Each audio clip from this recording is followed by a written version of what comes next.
ಅಂಬಾನಿ ನ್ಯೂಸ್ಗೆ ಸ್ವಾಗತ. ಪ್ರತಿದಿನ ನ್ಯೂಸ್ ಅಪ್ಡೇಟ್ಗಾಗಿ ಸಬ್ಸ್ಕ್ರೈಬ್ ಮಾಡಿ. ಚಿಕ್ಕಬಳ್ಳಾಪುರ ಜಿಲ್ಲೆಗೆ ಸಚಿವರ ಸ್ಥಾನ ಕೈ ತಪ್ಪಿದೆ ಸರ್. ಇದರ ಬಗ್ಗೆ ತಮ್ಮ ಅನಿಸಿಕೆ ಮತ್ತು ಅಭಿಪ್ರಾಯ ಏನು ತಿಳಿಸಿ ಸರ್. ಇಡೀ ದೇಶದಲ್ಲಿ, ರಾಜ್ಯದಲ್ಲಿ ಎಲ್ಲ ಕಡೆ ತುಂಬ ಚೆನ್ನಾಗಿ ಮಳೆ ಆಗ್ತಾ ಇದೆ. ಎಲ್ಲ ಡ್ಯಾಮ್ ತುಂಬ್ತಾ ಇದೆ. ಕಾವೇರಿಗೆ ನೀರಿಲ್ಲ ಅಂತ ಹೇಳ್ಬಿಟ್ಟು ತುಂಬ ಹೋರಾಟ ಶುರು ಮಾಡಿದರು. ಆದರೆ ಡಿ ಕೆ ಶಿವಕುಮಾರ್ ಅವರು ಹೋಗಿ ಯಾವ ದೇವ್ರಿಗೆ ಪ್ರಾರ್ಥನೆ ಮಾಡಿದ್ರು ಗೊತ್ತಿಲ್ಲ, ಕಾವೇರಿ ಕೂಡ ತುಂಬ ಚೆನ್ನಾಗಿ ನೀರು ಬರ್ತಾ ಇದೆ. ಇವತ್ತು ಏನು ತಮಿಳುನಾಡಿಗೆ ನೀರು ಬಿಡುವ ವಿಷಯದಲ್ಲಿ ಅದು ತಣ್ಣಗಾಗಿದೆ.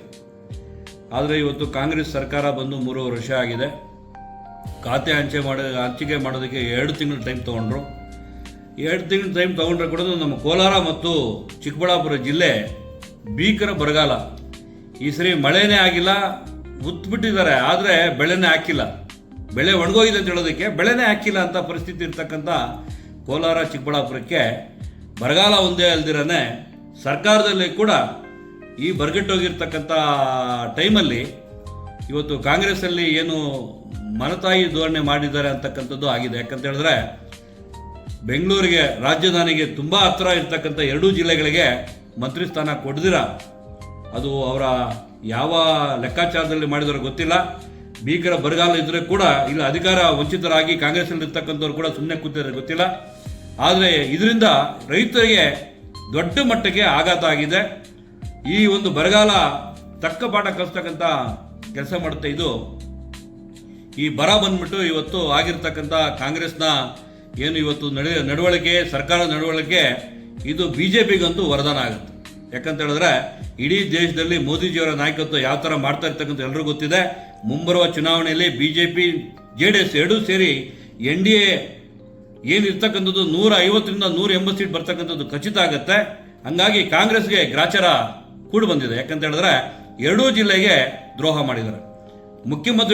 ಮಂತ್ರಿಗಳಿಲ್ಲದೆ ಇರೋದ ಕಾರಣ ಇಮಿಡಿಯೇಟ್ ಆಗಿ ಮುಖ್ಯಮಂತ್ರಿಗಳೇ 2 ಜಿಲ್ಲೆಗೆ ಬಂದು ರೈತರ ಸಂಘರ್ಷ ನೋಡಿ ಇಮಿಡಿಯೇಟ್ ಆಗಿ ಬರಗಾಲಕ್ಕೆ ಏನು ಅವರು ಕೊಡ್ತಕ್ಕಂಥ ಆಶ್ವಾಸನೆಗಳು, ಬರಗಾಲಕ್ಕೆ ಬರ್ದಿರ್ತಕ್ಕಂಥ ತೊಂದರೆಗಳನ್ನ ನಿವಾರಣೆ ಮಾಡಿಲ್ಲ ಅಂತ ಹೇಳಿದ್ರೆ ನಾವಂತೂ ತೀವ್ರ ಹೋರಾಟ ಮಾಡೋದಂತೂ BJP ವತಿಯಿಂದ ಮಾಡ್ತೀವಿ, NDA ವತಿಯಿಂದ ಮಾಡ್ತೀವಿ.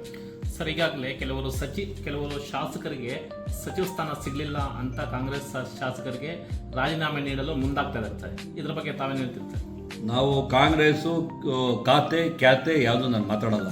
ನಾನು ಇರ್ತಕ್ಕಂಥ ಬರಗಾಲದ ನಮ್ಮ 2 ಜಿಲ್ಲೆಗಳ ಧೋರಣೆ, ಸರ್ಕಾರದ ಬಗ್ಗೆ ಮಾಡ್ತಾ ಇರ್ತಕ್ಕಂಥ ಏನು ಮಾಡಿರ್ತಕ್ಕಂಥ ಏನು ಅನ್ಯಾಯ ಇದೆ ಅದರ ಬಗ್ಗೆ ನಾವು ತುಂಬ ತೀಕ್ಷ್ಣವಾಗಿ ವಿರೋಧ ಮಾಡ್ತೀವಿ. ರೈತರ ಪರ ಬರಗಾಲಕ್ಕೆ ಬಂದು ಇಮಿಡಿಯೇಟ್ ಆಗಿ ಮುಖ್ಯಮಂತ್ರಿಗಳು 2 ಜಿಲ್ಲೆಗೆ ಬಂದು ಏನಾದರೂ ಪರಿಹಾರ ಮಾಡಲೇಬೇಕಂತ ಆಗ್ರಹ ಮಾಡ್ತೀವಿ. ಸರ್, ವಿಧಾನಸಭಾ ಕ್ಷೇತ್ರದಲ್ಲಿ ಮುಂಬರುವ MLA ಎಲೆಕ್ಷನ್ಗೆ ಮೈತ್ರಿ ಇರ್ತದ ಇಲ್ವ ಸರ್? ಇಡೀ ರಾಜ್ಯದಲ್ಲಿ, ದೇಶದಲ್ಲಿ NDA ಇದೆ, ರಾಜ್ಯದಲ್ಲಿ ಕೂಡ NDA ಇದೆ. ಮುಂಬರುವ ದಿನಗಳಲ್ಲಿ ನಮ್ಮ ಪಕ್ಷ ಯಾವ ರೀತಿ ತೀರ್ಮಾನ ಮಾಡುತ್ತೆ ಆ ತೀರ್ಮಾನಕ್ಕೆ ನಾವೆಲ್ಲರೂ ಭದ್ರವಾಗಿ ಕೆಲಸ ಮಾಡ್ತಕ್ಕಂಥ ಶಿಸ್ತಿನ ಸಿಪಾಯಿಗಳಾಗಿರ್ತಕ್ಕಂಥ ನಾವು, ಪಕ್ಷದ ಶಿಸ್ತಿನ ಸಿಪಾಯಿಗಳು, ಹೈಕಮಾಂಡ್ ಏನು ತೀರ್ಮಾನ ಮಾಡಿಕೊಂಡು NDA ಬಗ್ಗೆ ಏನು ಹೇಳ್ತದೆ, ಯಾವ ಥರ ಮಾಡಬೇಕು ಅನ್ನೋದು ಭದ್ರವಾಗಿ ನಾವು ಕೆಲಸ ಮಾಡ್ತೀವಿ. NDA ಬರಲೇಬೇಕು. ಈ ನಮ್ಮ 2 ಜಿಲ್ಲೆಗಳ ರೈತರ, ಜನರ, ನಮ್ಮ ಎಲ್ಲ ಇರ್ತಕ್ಕಂಥದ್ದು, ವಿದ್ಯಾರ್ಥಿಗಳದ್ದು ಎಲ್ಲರದ್ದು ಕಷ್ಟ ನಿವಾರಣೆ ಮಾಡ್ತಕ್ಕಂಥದ್ದು ಆಗಬೇಕು ಅಂತಕ್ಕಂಥ ಹೋರಾಟ ಇದೆ. ಮುಂಬರುವ ಸರ್ಕಾರ NDAದಾಗುತ್ತೆ. ಹಂಗಾಗಿ 2 ಜಿಲ್ಲೆಗೆ ಹೊರ ಆಗುತ್ತೆ. ಸರ್, 28ಕ್ಕೆ ಜಿಲ್ಲೆಯಲ್ಲಿ ಯಾವ ಥರ ಒತ್ತಡ ಬೀರುತ್ತೆ ಸರ್? ಇವತ್ತು ನಮ್ಮ ಭಾರತ ಸರ್ಕಾರ, BJP ಸರ್ಕಾರ ಏನಿದೆ, ಭಾರತ ಸರ್ಕಾರದ ಮೋದಿಯ ನಾಯಕತ್ವದಲ್ಲಿ ಈಗಾಗಲೇ ವುಮನ್ ರಿಸರ್ವೇಷನ್ನು, ಡಿಲಿಮಿಟೇಷನ್ ಬಿಲ್ನ ತರೋದಕ್ಕೆ ರೆಡಿಯಾಗಿದ್ದಾರೆ. ತಂದಾದ್ಮೇಲೆ ಯಾವ ರೀತಿ ಆಗ್ತಕ್ಕಂಥದ್ದು ಗೊತ್ತಿಲ್ಲ. ಆದರೆ ಕರ್ನಾಟಕಕ್ಕೆ ಈ ಬಾರಿ NDA ಹೊರ ಆಗ್ತಕ್ಕಂಥದ್ದು ಗ್ಯಾರಂಟಿ. 2 ಜಿಲ್ಲೆಗೆ ನಮಗೆ ಮುಂಬರುವ ದಿನಗಳಲ್ಲಿ ಅದೃಷ್ಟ ಅಂತೂ ಬರುತ್ತೆ. ಸರ್, ಎಷ್ಟು ಸೀಟ್ ಗೆಲ್ಬೋದು ಸರ್? ಮೊನ್ನೆ ಹೊಡೆದಾಡ್ಕೊಂಡಿದ್ದಾರೆ ಜಿಲ್ಲೆ ಅಧ್ಯಕ್ಷರ ಸ್ಥಾನ ವಿಚಾರದಲ್ಲಿ, ಹೊಂದಾಣಿಕೆ ಇಲ್ಲ. ಎಷ್ಟು ಸೀಟ್ ಗೆಲ್ಲಬಹುದು ಸರ್ ಕಾಂಗ್ರೆಸ್? ಈ ಬಾರಿ ಚಿಕ್ಕಬಳ್ಳಾಪುರ ಜಿಲ್ಲೆಯಲ್ಲಿ 5 ಕ್ಷೇತ್ರ ಇದೆ.